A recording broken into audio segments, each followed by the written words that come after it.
नमस्कार दोस्तों। तो हम लोग कंप्लीट कर रहे थे बीपीएससी प्रीवियस ईयर 1992 के बाद से जितने भी सारे एग्जाम हुए हैं बीपीएससी के, उसको हम लोग सब्जेक्ट वाइज चैप्टर वाइज हम लोग कंप्लीट कर रहे थे, जिसमें आज हम लोग देखेंगे राज्य व्यवस्था पॉलिटी। पार्ट 1 इसका ऑलरेडी आ चुका है, जिसमें हम लोगों ने 100 प्लस प्रश्नों को पूरा डिटेल्स संपूर्ण विश्लेषण के साथ सॉल्व किया था। आज पार्ट 2 में इसमें भी हम लोग अप्रोक्स 90 टू 100 के आसपास प्रश्नों को यहाँ पे सॉल्व करेंगे। इसकी अगर इम्पोर्टेंस की बात की जाए तो प्रत्येक वर्ष देखिए हर साल 15 प्लस प्रश्न इसको पूछा ही जाता है इस सब्जेक्ट से ऑन एन एवरेज, तो इसको आप छोड़ नहीं सकते हैं और इसमें हम लोग संपूर्ण विश्लेषण के साथ करते हुए चलेंगे, ताकि जो बीपीएससी में दोबारा प्रश्न पूछा जाए उसमें यहाँ पे फंसने की संभावना, मतलब डायरेक्ट एक अप्लाइड रूप में यहाँ पे आने की संभावना अधिक हो जाए। अभी तक देखिए 100 प्रश्नों को हम लोग देख चुके थे। आज बात करेंगे 101 की। लोकसभा में राज्यवार सीटों का आवंटन सन 1971 की जनगणना पर पूरी तरीके से देखिए आधारित है। यह निर्धारण किस वर्ष तक यहाँ पे यथावत रहेगा? 2005 में देखिए पूछा गया है, ठीक है, तो बताया गया 2026 तक। तब देखिए 2026 तक जो भी 1971 के सेंसस के अनुसार जो भी यहाँ पे डिस्ट्रीब्यूशन किया गया है, अब 2026 तक रहेगा।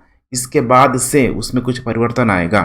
तो संविधान के 84वें संशोधन अधिनियम 2000 द्वारा अनुच्छेद 81 सब आर्टिकल 3 के परंतु में संशोधन करके वर्ष 2000 के स्थान पर लोकसभा में राज्यवार सीटों के आवंटन का निर्धारण वर्ष 2026 तक संशोधन किया गया है। तब तक स्थान निर्धारण के लिए 1971 की जनगणना पर यहाँ पे ठीक है आधारित होगी। तो यहाँ पे दोनों पे भी है, ठीक है, राज्यवार सीटों के लेकर लोकसभा में भी है, ध्यान रखिएगा, ठीक है, लोकसभा में। नेक्स्ट, वर्तमान लोकसभा में प्रत्येक राज्यों के लिए स्थानों का आवंटन यहाँ पे निर्धारित है 1971 की जनगणना पर ही ये आधारित है। नेक्स्ट, लोकसभा में आंग्ल भारतीय समुदाय से सदस्य मनोनीत करने की शक्ति किसके पास है? वो है भारत के राष्ट्रपति के पास है। अनुच्छेद 331 के अनुसार लोकसभा के आंग्ल भारतीय समुदाय से सदस्यों को मनोनीत करने की शक्ति राष्ट्रपति के पास है।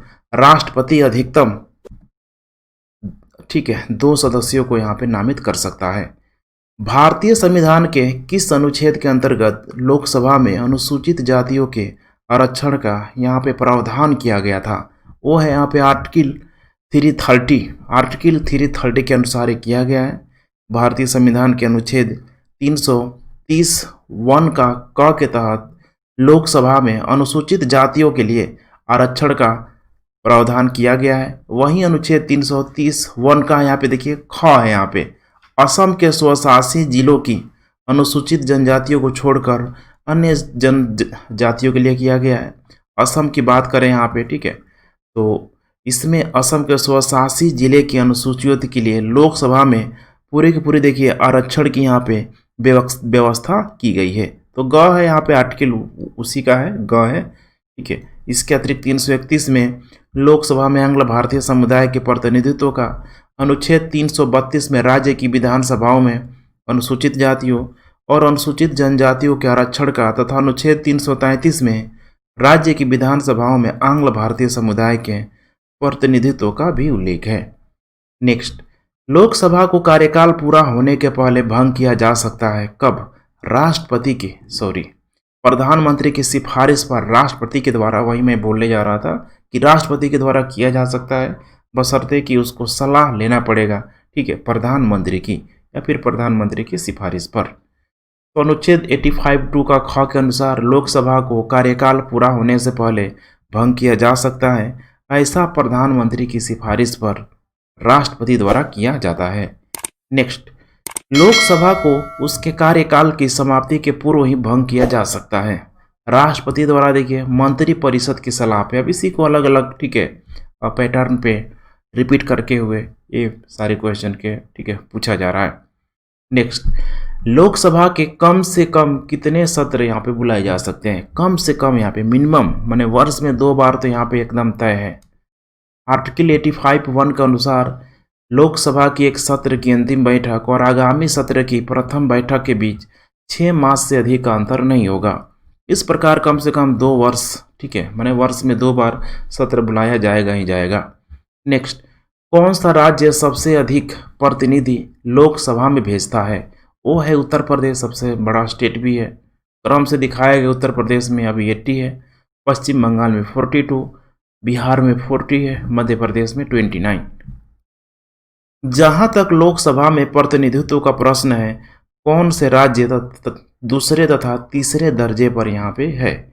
कौन सा राज्य है दूसरे और तीसरे दर्जे पे? यहाँ पे ध्यान दीजिए 1994 में इसको पूछा जा चुका है। तो उस समय था, देखिए 1994 में बिहार अलग भी नहीं हुआ था, तो इसीलिए थोड़ा सा इसको करेंट से अपडेट करने की ज़रूरत है। ठीक है, लोकसभा का पहला आम चुनाव कब हुआ था? आम चुनाव हुआ था पहला 1952 में, क्योंकि संविधान तो देखिए 1950 में 26 जनवरी 1950 को यहाँ पे पूरी तरीके से एक्सेप्ट कर लिया गया था, इम्प्लीमेंट भी उस समय से किया जा रहा था। लेकिन जो एक व्यवस्थित पूरी की पूरी जो प्रक्रिया थी उसको करने के लिए ये जरूरी था। तो यह चुनाव बहुत इंपॉर्टेंट है, 489 सीटों के लिए हुआ था और उसमें कांग्रेस मेरे ख्याल से शायद, मैं करेक्ट हूँ तब लोग सही कीजिएगा, 367 के आसपास सीटें लाई थी। राज्यसभा में राज्यों को प्रतिनिधित्व निम्नांकित में से किस आधार पर दिया जाता है? किस आधार पर? तो उनकी जनसंख्या के अनुपात के स्थान पे दिया जाता है। इसी को हमने जस्ट लोकसभा में देखा था, जो कि 1971 में जो फिक्स किया गया है उसी के आधार पे है और ये क्रम चलेगा 2026 तक चलेगा। लेकिन 2026 के बाद देखिए फिर से जो भी 545, ठीक है, जो भी यहाँ पे सीटें हैं लोकसभा का, हो सकता है कि इसको, ठीक है, अब जो बांटा जाएगा अलग अलग राज्यों में, अलग अलग क्षेत्रों में, उसमें प्लस माइनस, ठीक है, 1-2 का, ठीक है, सीटों का फर्क आएगा ही आएगा। उसी तरीके से यहाँ पे राज्यसभा में राज्यों का प्रतिनिधित्व उनकी जनसंख्या के अनुपात में दिया गया है। इस प्रकार किस राज्य से राज्यसभा में कितनी सीटें होगी इसका निर्धारण संविधान की 4थी अनुसूची में कर दिया गया है। नेक्स्ट 112, राज्यसभा के सदस्य चुने जाते हैं। ठीक है, तो ध्यान रखिएगा राज्यसभा के जो सदस्य चुने जाते हैं 6 वर्ष के लिए, 6 वर्ष के लिए। तो राज्यसभा का विघटन नहीं होता, अर्थात यह एक अस्थायी सदन है। इसके तहत एक इकाई सदस्य प्रत्येक 2 वर्ष की समाप्ति पर, ध्यान रखिएगा, सेवानिवृत्त हो जाते हैं, मतलब निवृत्त बोलते हैं। राज्यसभा के सदस्यों का कार्यकाल 6 वर्ष होता है आर्टिकल 83(1) के अनुसार। राज्यसभा को अस्थायी सदन कहते हैं। क्यों कहते हैं अस्थायी सदन? इसे विघटित नहीं किया जा सकता है, सिंपल है। राज्यसभा को भंग करने का अधिकार किसको प्राप्त है? ठीक है, तो राष्ट्रपति ने, जब भंग हो ही नहींगा, अस्थायी ही होगा, तो फिर कौन इसे भंग करेगा? राष्ट्रपति द्वारा राज्यसभा में कितने व्यक्ति मनोनीत किए जाते हैं? बड़ा फेवरेट प्रश्न है, ठीक है, बीपीएससी का। 12 सदस्य यहाँ पे, ठीक है, मनोनीत किए जाते हैं। वो जो 12 सदस्यों का जो, ठीक है, क्रिटेरिया जो होता है, एलिजिबिलिटी होती है, देखिए, साहित्य, विज्ञान, कला, समाज सेवा, विशेष ज्ञान, व्यवहारिक अनुभव, ठीक है, सब यहाँ पे प्राप्त है। कला के रूप में देखिए क्रिकेट को भी जोड़ दिया गया था। राज्यसभा के चेयरमैन हैं, भारत के उपराष्ट्रपति हैं, राज्यसभा के चेयरमैन यही हैं। लोकसभा के स्पीकर का निर्वाचन होता है लोकसभा के सभी सदस्यों के द्वारा। अभी वर्तमान में, ठीक है, स्पीकर हैं ओम बिरला। लोकसभा के वर्तमान उपाध्यक्ष हैं। कौन है वर्तमान उपाध्यक्ष? तो अभी देखिए, ठीक है, तो 1999 में पूछा गया है, ये हमारे लिए काम की चीज़ नहीं है। संसद के दोनों सत्रों के बीच अधिकाधिक अंतराल होना चाहिए। कितने दिनों का? 6 महीने का, माने मैक्सिमम अंतराल 6 महीना का होना चाहिए, अदरवाइज इससे कम में भी चलेगा। तो आर्टिकल है 85(1) के अनुसार एक सत्र की अंतिम बैठक और आगामी सत्र की प्रथम बैठक के बीच 6 मास से अधिक का अंतर नहीं होगा। इस प्रकार एक वर्ष में कम से कम 2 बार बैठक होना अनिवार्य है। नेक्स्ट 120, राजनीतिक शब्दावली में शून्यकाल का क्या अर्थ है? अब देखिए यहाँ पे शून्यकाल का, यहाँ पे राजनीतिक शब्दावली में उसका क्या पूछ लिया? अर्थ पूछ लिया। तो यहाँ पे कोई भी विकल्प यहाँ पे, ठीक है, सही नहीं है। यहाँ पे देखिए स्टार लगा दिया गया है, ये सब स्टेट पीसीएस में होते रहता है। इसका एक एक्सप्लेनेशन इंपॉर्टेंट है। प्रश्नकाल और सभा पटल पर रखे जाने के तत्काल पश्चात तथा किसी सूचीबद्ध कार्य को सभा द्वारा शुरू करने से पहले के समय का लोकप्रिय नाम शून्यकाल है। क्योंकि यह मध्याह्न 12 बजे शुरू होता है, इस अवधि को शिष्ट भाषा में शून्यकाल कहते हैं। लोकसभा में कथित शून्यकाल में मामले उठाने के लिए सदस्य प्रतिदिन पूर्वाह 10 बजे से पूर्व जिस महत्वपूर्ण विषय को सभा में उठाना चाहते हैं उसके बारे में स्पष्टता बताते हुए अध्यक्ष को सूचना देते हैं। सभा में ऐसे मामलों को उठाने या न उठाने की अनुमति देना अध्यक्ष पर निर्भर करता है। संसदीय प्रक्रिया में शून्यकाल शब्द को औपचारिक मान्यता प्राप्त नहीं है, अतः दिए गए प्रश्न में देखिए कोई भी विकल्प सही नहीं है। नेक्स्ट 121, संसद के दोनों सदनों का संयुक्त अधिवेशन आयोजित होता है। मैंने ज्वाइंट सीटिंग की यहाँ पे बात की जा रही है कि कब ये होता है। तो जो ज्वाइंट, ठीक है, जो सीटिंग यहाँ पे आप देख लीजिए बारी बारी से ऑप्शन में दिया हुआ है।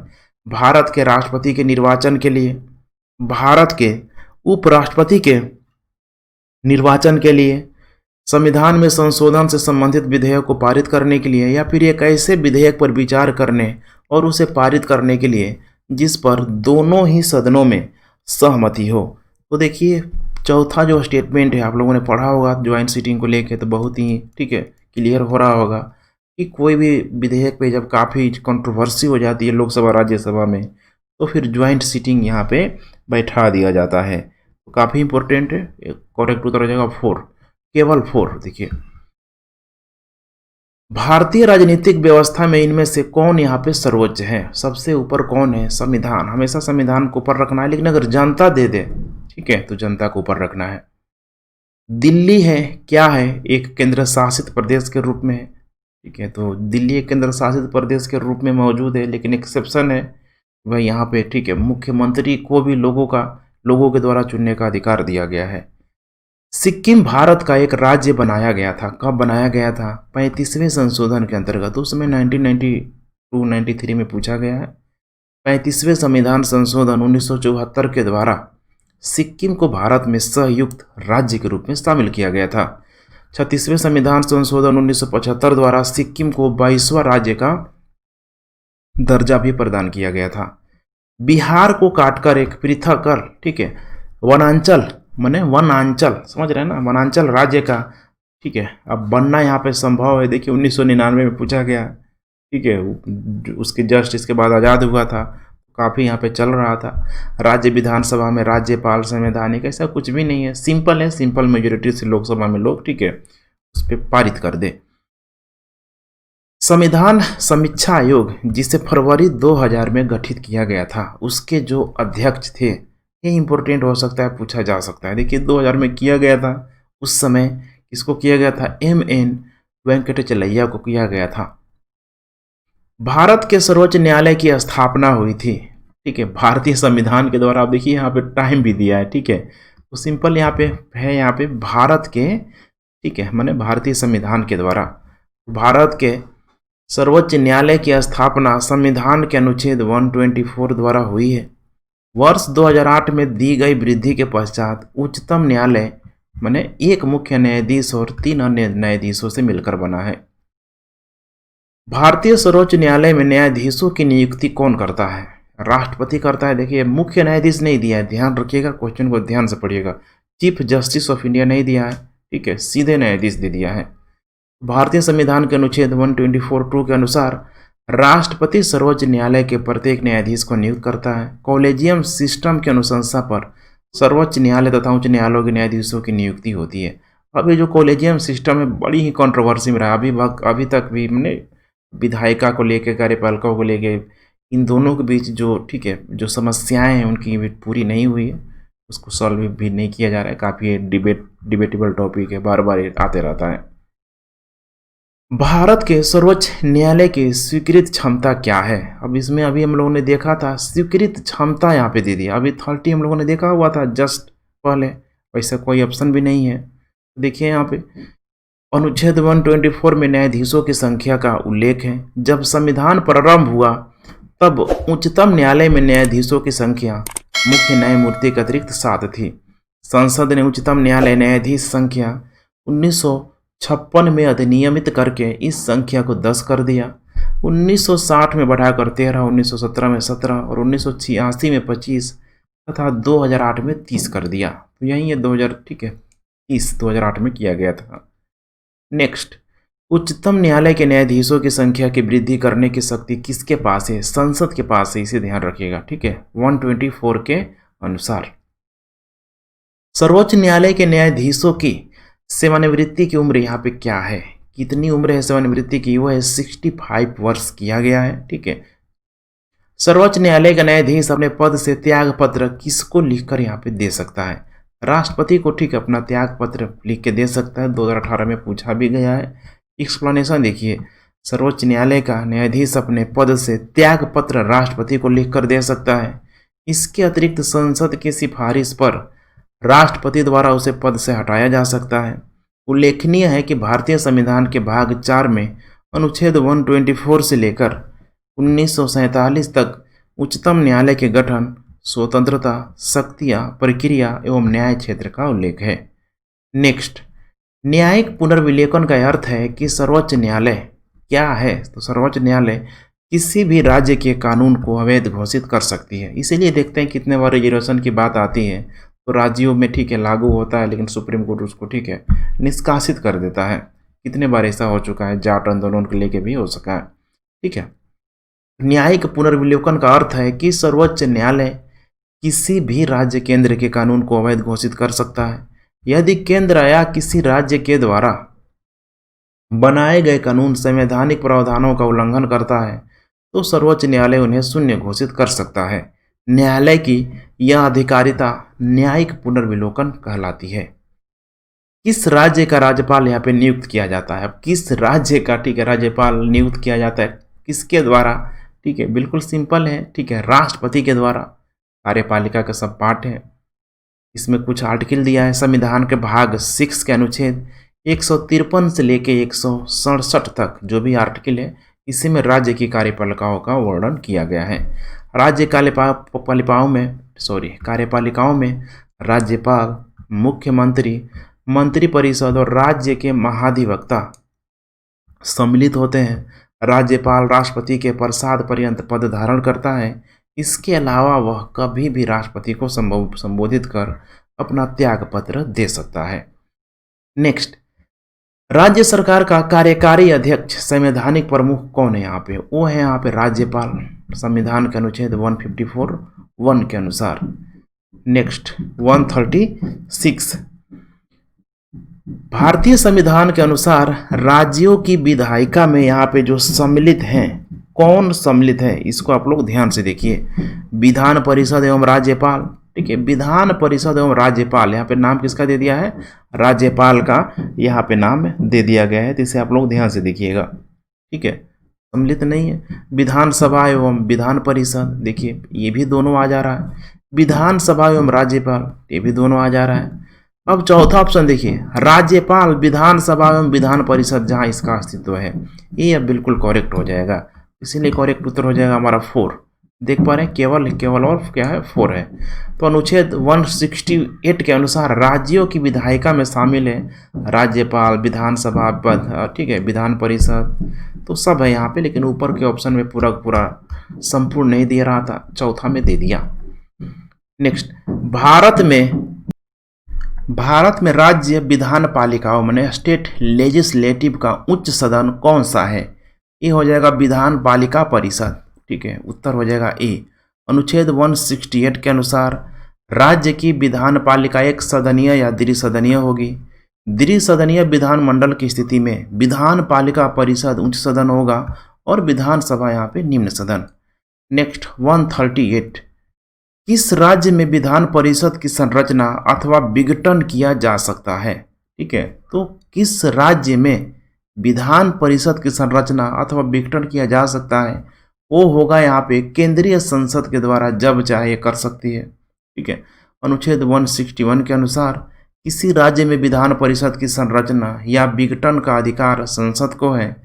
संसद ऐसा तब कर सकती है जब ऐसा प्रस्ताव राज्य विधानसभा की कुल सदस्य संख्या के बहुमत द्वारा उपस्थित और मतदान करने वाले सदस्यों की संख्या के कम से कम 2/3 बहुमत द्वारा पारित हो। नेक्स्ट, निम्नलिखित राज्यों में कहाँ विधान परिषद है? कहाँ विधान परिषद इसको दिखाया गया है। देखिए 1995 में पूछा गया है, तो ये थोड़ा करंट से अपडेटेड कर लीजिएगा। उस समय का जो करेक्ट उत्तर है यहाँ पे बिहार, ठीक है। तो अभी तेलंगाना वगैरह आंध्र प्रदेश वगैरह को लेकर आप देख लीजिएगा, ठीक है। देखिए वर्तमान में अगर देखा जाए तो बिहार, महाराष्ट्र, कर्नाटक, उत्तर प्रदेश, आंध्र प्रदेश, तेलंगाना, जम्मू कश्मीर में विधान परिषदें हैं। अब जम्मू कश्मीर में इसमें भी समस्या है, ठीक है, अब टूट गया पूरी तरीके से। तो अतः भारत के 7 राज्यों में, तो 7 की जगह 6 राज्यों में विधान परिषदें है अभी। भारतीय संविधान के निम्नांकित अनुच्छेदों में कौन राज्य की विधान सभाओं के निर्वाचन का प्रावधान यहाँ पे प्रस्तुत करता है? आर्टिकल 170 करता है। यदि किसी राज्य की विधानसभा का अध्यक्ष स्पीकर पद त्यागना चाहे तो उसे अपना, ठीक है, त्याग पत्र देना चाहिए। किसको देना चाहिए? उपाध्यक्ष को दे देगा, ऊपर वाले, ठीक है, नीचे को दे देगा। संविधान के अनुच्छेद 179 के अनुसार ये सब, ठीक है, जो प्रोसेस होती है, विधानसभा अध्यक्ष अपना पद विधानसभा उपाध्यक्ष को संबोधित करके त्याग सकता है। नेक्स्ट, किस उच्च न्यायालय ने यह फैसला दिया है कि एक ही बार में 3 तलाक कहने से तलाक होना गैर कानूनी है? ये बोला हुआ था इलाहाबाद उच्च न्यायालय।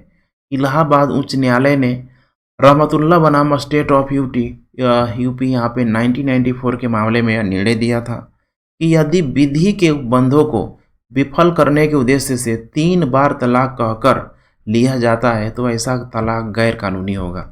1994 में पूछा गया था।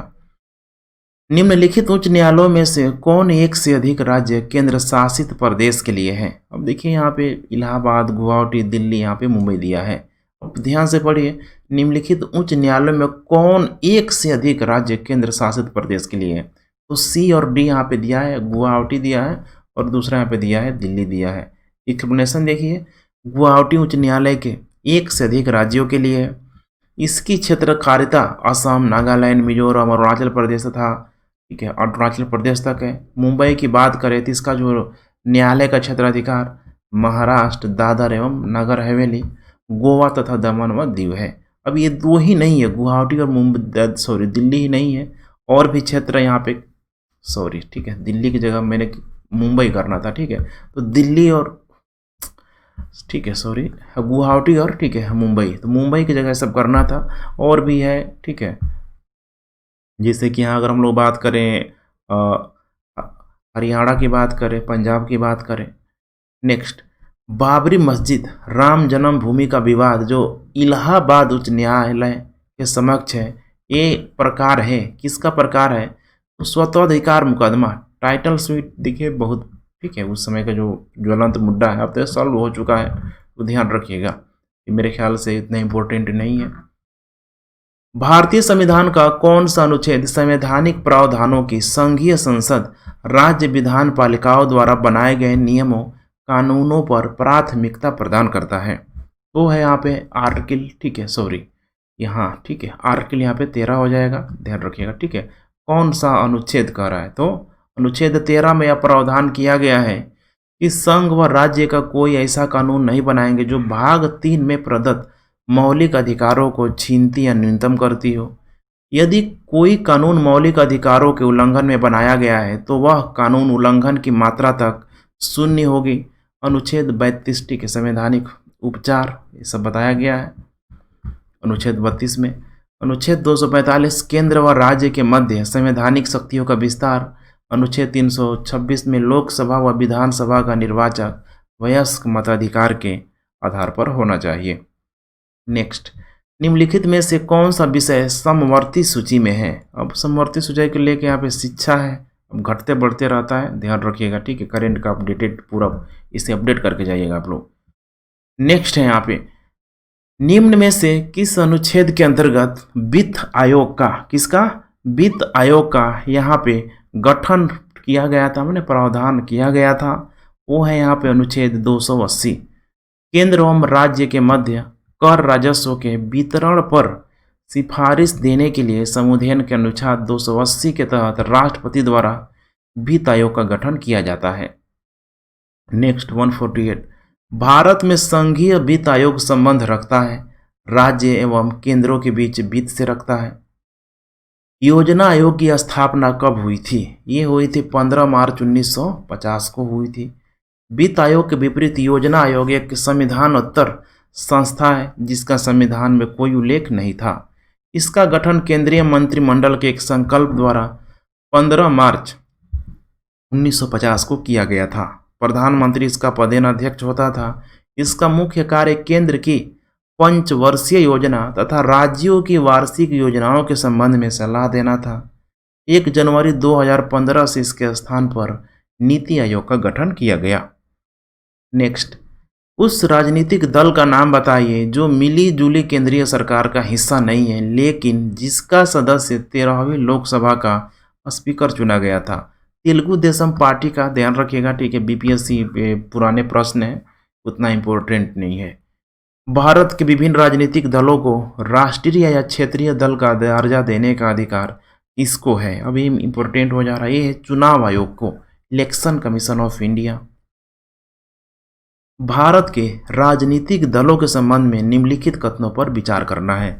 आइए थोड़ा सा इसमें विचार करके देखते हैं। कह रहा है यहाँ पे कि जन प्रतिनिधित्व अधिनियम 1951 राजनीतिक दलों के पंजीकरण का प्रावधान करता है। बिल्कुल सही है।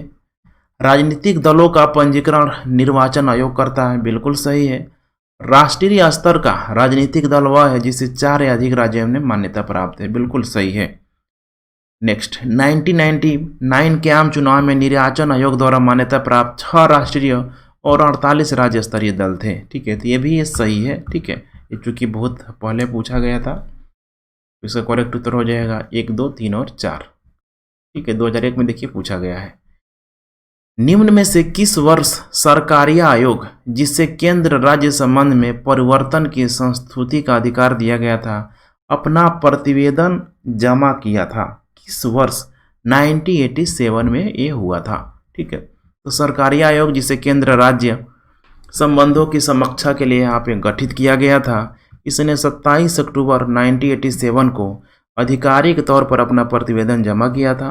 गौरतलब है कि वर्ष 1983 में केंद्र सरकार ने सर्वोच्च न्यायालय के सेवानिवृत्त न्यायाधीश RS सरकारिया की अध्यक्षता में एक 3 सदस्यीय आयोग का गठन किया था। इस आयोग ने केंद्र राज्य संबंधों के सुधार की दिशा में 247 सिफारिशें प्रस्तुत की थी। नेक्स्ट, 154, पंचायत के चुनाव कराने हेतु निर्णय किसके द्वारा लिया गया है? ये लिया जाता है राज्य सरकारों के द्वारा लिया जाता है। पंचायतों को संविधान की 7वीं अनुसूची में राज्य सूची की प्रविष्टि 5 का विषय माना गया है। संविधान के अनुच्छेद 40 में पंचायत के संबंधों में राज्यों को कानून बनाने का अधिकार दिया गया है। इस प्रकार पंचायत राज्य सरकार का विषय है। इसके गठन तथा चुनाव कराने का अधिकार राज्यों को ही है। नेक्स्ट, प्रधानमंत्री राज विषय है किसका? पंचायती राज जो विषय है किसका है? ये है राज्य सूची का। ऊपर हम लोगों ने देखा जस्ट अभी राज्य सूची का। भारतीय संविधान के निम्नलिखित अनुच्छेदों में से कौन सा अनुच्छेद राज्य की सरकारों को ग्राम पंचायतों का संगठित करने का यहाँ पे निर्देश देता है? कौन सा है वो? तो अनुच्छेद 40, ध्यान रखिएगा, अनुच्छेद 40। संविधान का अनुच्छेद 40 राज्य की सरकारों को ग्राम पंचायतों का संगठित करने का निर्देश देता है। यह राज्य के नीति निर्देशक डायरेक्टिव प्रिंसिपल तत्वों में शामिल है।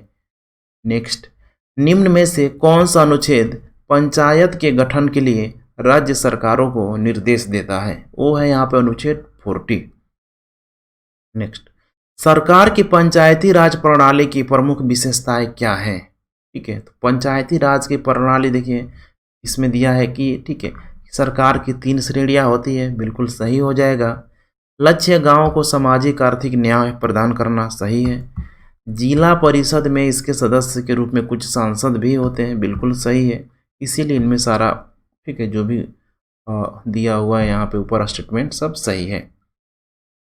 पंचायती राज की त्रिस्तरीय प्रणाली में आते हैं। अब त्रिस्तरीय जो प्रणाली में आते हैं कौन कौन सा? तो ग्राम पंचायत, क्षेत्र पंचायत समिति और उसके बाद आ जाएगा जिला परिषद। नेक्स्ट, पंचायती राज का प्रधान लक्ष्य है, क्या लक्ष्य है? तो ग्रामवासियों में यहाँ पे शक्ति का विकेंद्रीकरण करना।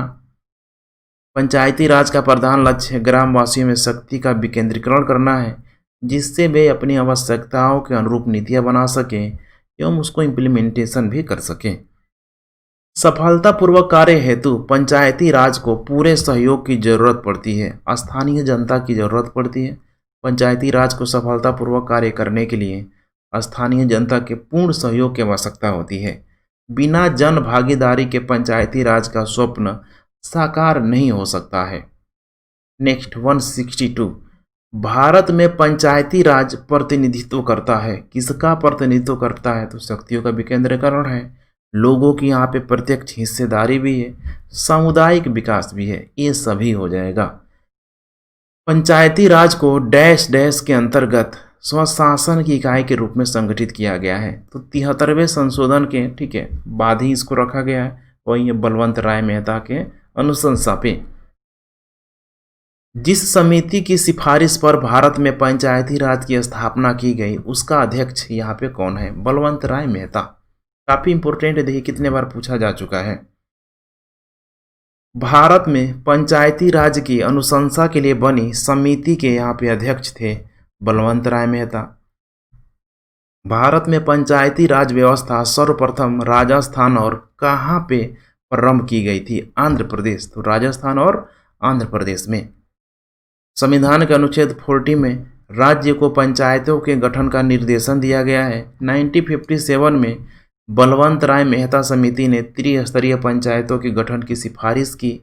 इन सिफारिशों के आधार पर पंडित जवाहरलाल नेहरू ने 2 अक्टूबर 1959 को राजस्थान के नागौर जिले में, ये इम्पोर्टेंट हो सकता है, नागौर जिले में पंचायती राज का उद्घाटन किया। तत्पश्चात आंध्र प्रदेश ने भी इस व्यवस्था को अपने यहाँ लागू कर पंचायती राज प्रणाली लागू करने वाला दूसरा राज्य बन गया। तो सबसे पहले कहाँ हुआ? राजस्थान, उसके बाद हो गया आंध्र प्रदेश में। पंचायती राज सर्वप्रथम परिवर्तित किया गया, कब किया गया? ये किया गया ठीक है राजस्थान में परिवर्तित किया गया। निम्नलिखित में से किस कमेटी ने न्याय पंचायत बनाने की सिफारिश की थी? बार बार इसका नाम पूछा जा रहा है, ठीक है, तो ध्यान रखिएगा दोनों में अंतर है। यहाँ पे पूछ रहा है कि न्याय पंचायत, एक होता है ग्राम पंचायत, ग्राम पंचायत बलवंत राय और न्याय पंचायत अशोक मेहता कमेटी। 1977 में देखिए उस समय जनता पार्टी की सरकार महज कुछ समय के लिए आई थी मोरारजी देसाई के नेतृत्व में, ठीक है। निम्नलिखित में से कौन सा कार्य स्थानीय स्वशासन के अधिकार क्षेत्र में नहीं आता है? अब देखिए स्थानीय ठीक है स्थानीय स्वशासन के अधिकार क्षेत्र में नहीं आता है। तो यहाँ पे देखिए सार्वजनिक अनुशासन का रख रखाव, अभी बहुत बड़ा एरिया हो जाएगा। पंचायती राज प्रणाली किस सूची में यहाँ पे शामिल है? देख चुके राज्य सूची में, ठीक है, कितने बार इसको पूछा जा रहा है। कर नेक्स्ट, किन राज्यों ने पंचायती राज संस्थाओं में स्त्रियों के 50% आरक्षण को यहाँ पे क्या किया है? वैध किया है, माने जिसको ठीक है पूरी तरीके से यहाँ पे दिया गया है। तो सब दिया है, बिहार दिया है, उत्तराखंड, मध्य प्रदेश, हिमाचल प्रदेश। करेक्ट उत्तर हो जाएगा डी, ठीक है।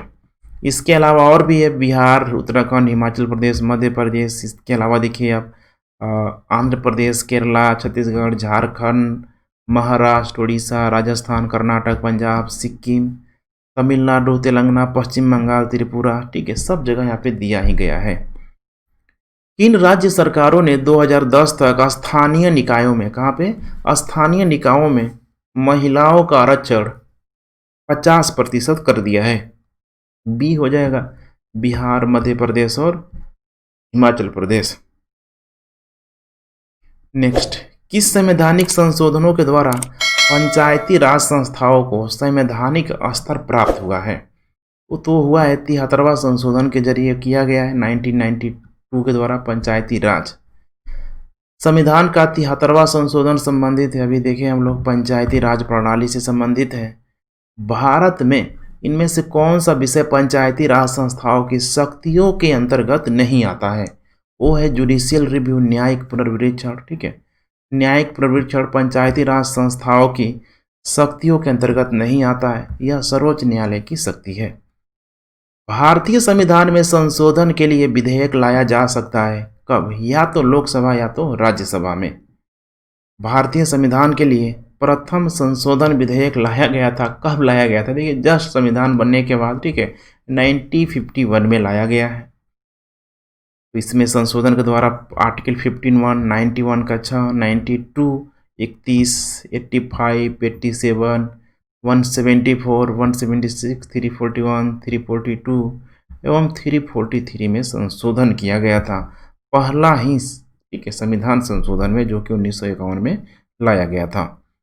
नेक्स्ट, निम्नलिखित में से किस संविधान संशोधन अधिनियम को लघु संविधान कहा गया? किसको कहा गया? सबको पता है 42वां संशोधन 1976 में जो, ठीक है, हुआ गया। पिछड़ी जाति आयोग के प्रथम सभापति कौन थे? ये थे काका साहेब कालेलकर। भारत के संविधान के अनुच्छेद 340 के तहत भारत के राष्ट्रपति के आदेश द्वारा प्रथम अखिल भारतीय पिछड़ी जाति आयोग का गठन 29 जनवरी 1953 को हुआ। इस आयोग के अध्यक्ष थे काका साहेब कालेलकर। राज्य लोक सेवा आयोग का अध्यक्ष किसके द्वारा नियुक्त किया जाता है? किसके द्वारा किया जाता है? तो राज्य के राज्यपाल के द्वारा नियुक्त किया जाता है। ठीक है, चलिए फ्रेंड्स, ठीक है, लगभग 80 प्रश्न था। जब लगभग 1992 के बाद से देखिए अभी तक जो पूछा गया है अप्रोक्स, ठीक है, 100 क्वेश्चन हमने कल किया था और आज हम लोगों ने 80 यहाँ पे कर लिया, तो 180 क्वेश्चन हो गया। बार बार देखिए बहुत सारे क्वेश्चन रिपीट हो रहे हैं और अब बाकी का जो बचा हुआ जो, ठीक है, टॉपिक है, जिसका स्पेशल बिहार जल्द 1-2 दिन के अंदर वो भी पूरा कर लिया जाएगा। चलिए friends, thanks for watching and जय हिंद।